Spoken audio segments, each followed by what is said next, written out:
Hello students, a very good morning to all. Welcome to the TSN online classes.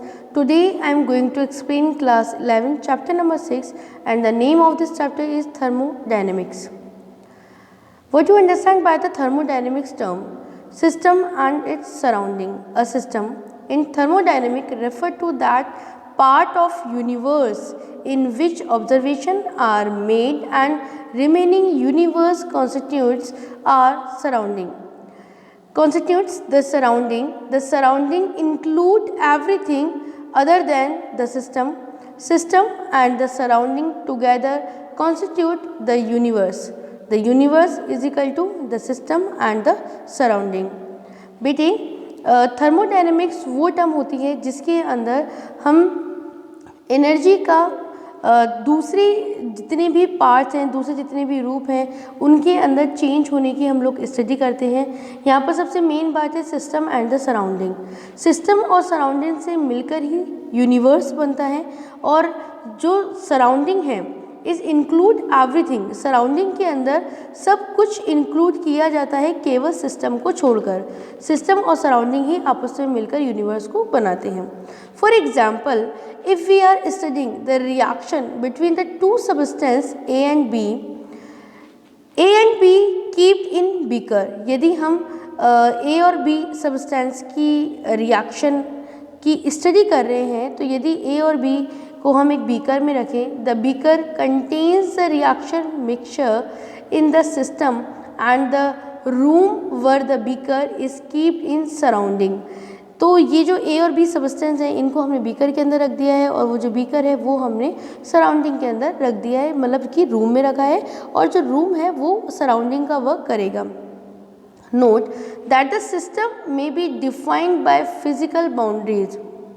यहाँ पर हमें ये समझना ज़रूरी है कि सिस्टम के अंदर फिजिकल बाउंड्रीज होना ज़रूरी है, यानी कि सिस्टम और सराउंडिंग के बीच के अंदर बाउंड्रीज है। जैसे कि बीकर का जो कंटेनर है, बीकर है या कोई कंटेनर यदि हम लोग लेते हैं तो उसकी जो वॉल है वो उस सिस्टम को सराउंडिंग से अलग कर रही है। लाइक बीकर और test tube or the system may simply be defined by a set of certain coordinates specify a particular volume in space. It is necessary to think of the system as separated from the surrounding by some sort of wall which may be real or imaginary. The wall that separates the system from the surrounding is called boundaries. वो wall जो कि system को surrounding से अलग करती है उसको हम बाउंड्री कहते हैं। This is designs to allow us to control and keep track of all movements of matter and energy in और आउट ऑफ द सिस्टम। ये जो बाउंड्रीज हैं इससे हम समझ सकते हैं कि सिस्टम के अंदर की तरफ कौन सी रिएक्शन हो रही है, बाहर की तरफ क्या हो रहा है, इनके बीच में सिस्टम और सराउंडिंग के बीच में एनर्जी कब इंटैक्ट हो रही है, कब वो आउट हो रही है, तो इन सब की स्टडी हम कर सकते हैं। देखिए सिस्टम और सराउंडिंग को हम इस तरीके समझ सकते हैं कि ये सराउंडिंग है आउटर के अंदर जो दिया हुआ है आपको, और बाउंड्री बनी हुई है जो कि सिस्टम को सराउंडिंग से अलग करती है। Now classification of the system. अब सिस्टम कितने तरीके के होते हैं? First, open system. In an open system there is exchange of energy and matter between system and surrounding.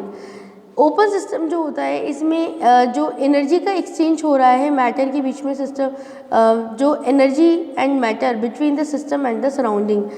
The presence of the reactant is an open beaker is an example of open system.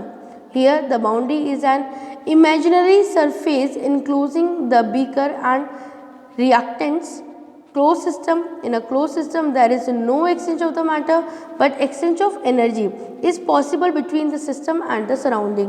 यदि हम open system की यदि हम study करते हैं तो हमें से यह समझना बहुत ज़रूरी है कि ओपन सिस्टम के अंदर मैटर और एनर्जी दोनों का ट्रांसफ़र हो सकता है, ठीक है ना।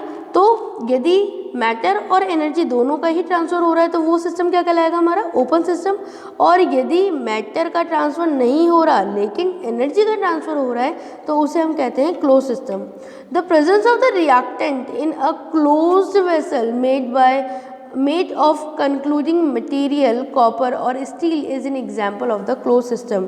तो हम इसमें समझ सकते हैं कि कोई वेसल है, उस वेसल के अंदर हमने कोई मटेरियल रख दिया है तो हम उसे क्लोज सिस्टम की तरह देख सकते हैं, क्योंकि इसमें ऊपर वाला जो पार्ट है वो हम कवर्ड करके रखेंगे।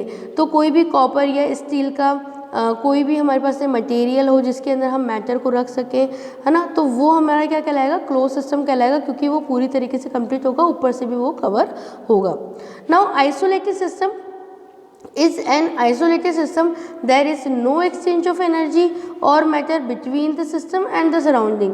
isolated system के अंदर न तो मैटर का चेंज होता है न एनर्जी का चेंज होता है सिस्टम और सराउंडिंग के बीच में। The presence of the reactant in a thermos flask or any other closed insulated vessel is an example of the isolated system। तो यदि हम थर्मस फ्लास्क का एग्जाम्पल लें तो थर्मस फ्लास्क के अंदर जो भी हमने मटेरियल रखा है उसके और सराउंडिंग के बीच में न तो मैटर का एक्सचेंज हो रहा है न ही एनर्जी का एक्सचेंज हो रहा है, तो इस तरह के सिस्टम को हम कहेंगे आइसोलेटेड सिस्टम। बेटे इसको हम इस तरीके से समझ सकते हैं कि यदि हमने टी बनाया है तो उस चाय को, उस टी को यदि हम किसी ओपन वेसल में रखें, किसी ओपन कंटेनर में रखें तो हम उसे कहेंगे कि ये ओपन सिस्टम है। यदि हमने उसे किसी स्टील की केतली वगैरह के अंदर यदि हमने रखा है और ऊपर से हमने उसको कवर कर दिया है तो वो क्या कहलाएगा, क्लोज सिस्टम। और यदि हम उस टी को, उस चाय को यदि हम थर्मल फ्लास्क के अंदर रख देते हैं तो वो कहलाएगा हमारा आइसोलेटेड सिस्टम। तो यहाँ आपके सामने देखिए डायग्राम हमने दिया है कि सिस्टम है उसमें एनर्जी और मैटर यदि दोनों ही जो है वो सिस्टम और सराउंडिंग के बीच में यदि उनका ट्रांसफ़र हो रहा है तो ओपन सिस्टम कहलाएगा। केवल एनर्जी का ट्रांसफ़र हो रहा है तो क्लोज सिस्टम कहलाएगा, और न एनर्जी का हो रहा है न मैटर का हो रहा है तो वो आइसोलेटेड सिस्टम कहलाएगा। Now the state of the system. अब स्टेट ऑफ द सिस्टम कौन कौन से बेटे, the system must be describe in order to make any useful calculation by specifying quantitatively each of the properties such as its pressure P, volume V and the temperature T, as well as the composition of the system. We need to describe the system by specifying it before and after the change। ठीक है, आगे बताया गया है कि ये जो system है is must be describe in order to make any useful calculation. वो बनाया गया है कैलकुलेशंस करने के लिए specific quantitatively each of the properties such is the. यदि हम इसकी प्रॉपर्टीज़ की स्टडी करते हैं तो तीन हमारे पास में मेन पॉइंट्स हैं regarding the pressure, volume and the temperature, as well as the composition of the system. We need to describe the system by specifying it before and after the change। तो यदि किसी system के बारे में हमें पूरी तरीके से डिटेल स्टडी देनी है तो हम इन तीन का यूज़ करते हैं, pressure, volume and temperature. The state of the thermodynamic system is described bye it's measurable और द माइक्रोस्कोपिक प्रॉपर्टीज़। आगे बताया गया है कि यदि हम थर्मोडायनेमिक स्टडी को डिस्क्राइब करते हैं तो हमें उसे बल्क प्रॉपर्टीज़ के अंदर एक्सप्लेन कर सकते हैं। हम सिंगल क्वांटिटी के अंदर यानी कि एक एटम, एक मॉलिक्यूल, इसके ऊपर हम उन्हें एक्सप्लेन नहीं कर सकते, उसके लिए हमें बल्क प्रॉपर्टीज़ की ज़रूरत होती है। We can describe the state of a gas by quoting is the pressure, volume and temperature and amount etcetera.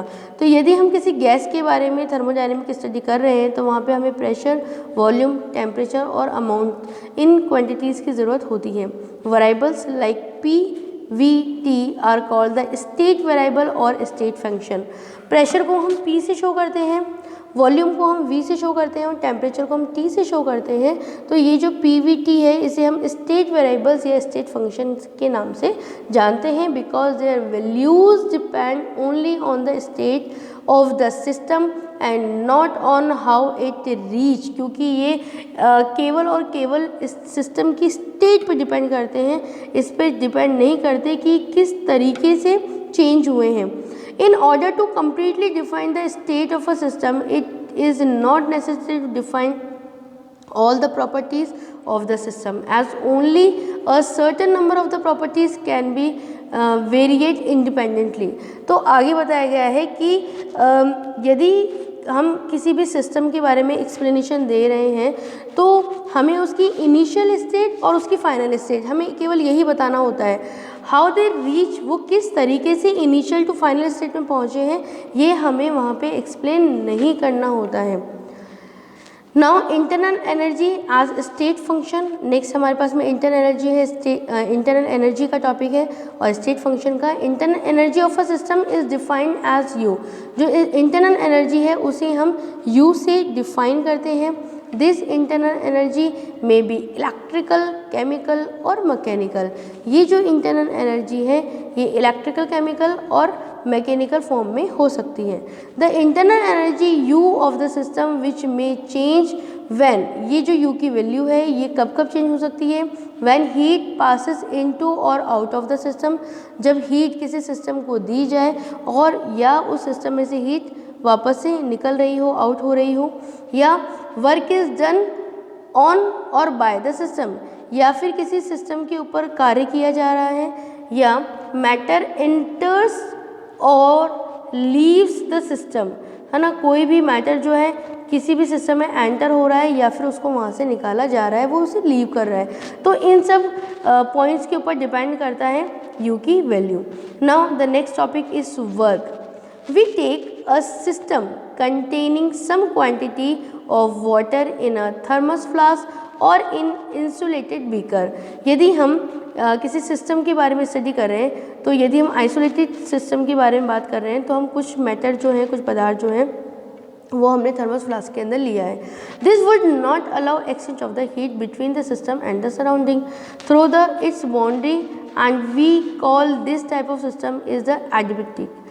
तो ये जो थर्मस फ्लास्क की जो बाउंड्री है वो उसके अंदर की तरफ जो भी हमने मेटल लिया है जो कि गम है, वार्म है, तो उसकी एनर्जी को वो बाहर की तरफ पास नहीं होने देता, वो अलाउ ही नहीं करता। थर्मल फ्लास्क की जो बाउंड्री होती है वो ना तो एक्सटर्नल एनर्जी को इंटरनल आने देगी, ना ही इंटरनल एनर्जी को वो एक्सटर्नल करने देगी। तो इस तरह की का जो type we call this type of system, इस तरह के सिस्टम को हम एडिबैटिक सिस्टम कह सकते हैं। The manner in which the state of such a system may be change will be called adiabatic process. और इस तरह का प्रोसेस जो होता है उसे हम एडिबैटिक प्रोसेस कहते हैं। Adiabatic process is a process in which there is no transfer of heat between the system and the surrounding. Adiabatic system जो है वो सिस्टम है जिसके अंदर हीट जो है उसे अलाउ नहीं किया जा सकता, हीट ट्रांसफ़र नहीं हो रही सिस्टम और सराउंडिंग के बीच में। Here the wall separating the system and the surrounding is called the adiabatic wall. और वो वॉल जो कि सिस्टम को, सराउंडिंग को अलग अलग कर रही है उसे हम किस नाम से जानते हैं? एडिबैटिक वॉल के नाम से जानते हैं। Let us bring the change in the internal energy of the system by doing some work on it. Let us call the initial state of the system as state A and its temperature is TA। यदि हम ये लेते हैं कि कोई system जो है हमने A लिया है तो उसके टेम्परेचर को हम कैसे लेंगे? TA के फॉर्म में लेते हैं। And let the internal energy of the system in state A be called UA। और यदि हम उसकी इंटरनल एनर्जी की बात करते हैं तो अभी प्रीवियस स्लाइड में हमको बताया गया कि इंटरनल एनर्जी को हम लोग U से शो करते हैं और बिकॉज ऑफ वो जो सिस्टम है वो A है, इसीलिए उसकी जो इंटरनल एनर्जी है उसको हमने UA से शो किया है। We can change the state of the system in 2 different way. अब ये जो स्टेट है, मतलब ये जो सिस्टम है इसकी स्टेट को हम 2 तरीके से चेंज कर सकते हैं। And this part of this topic I will be explain to you the next part of this chapter. Thank you very much students.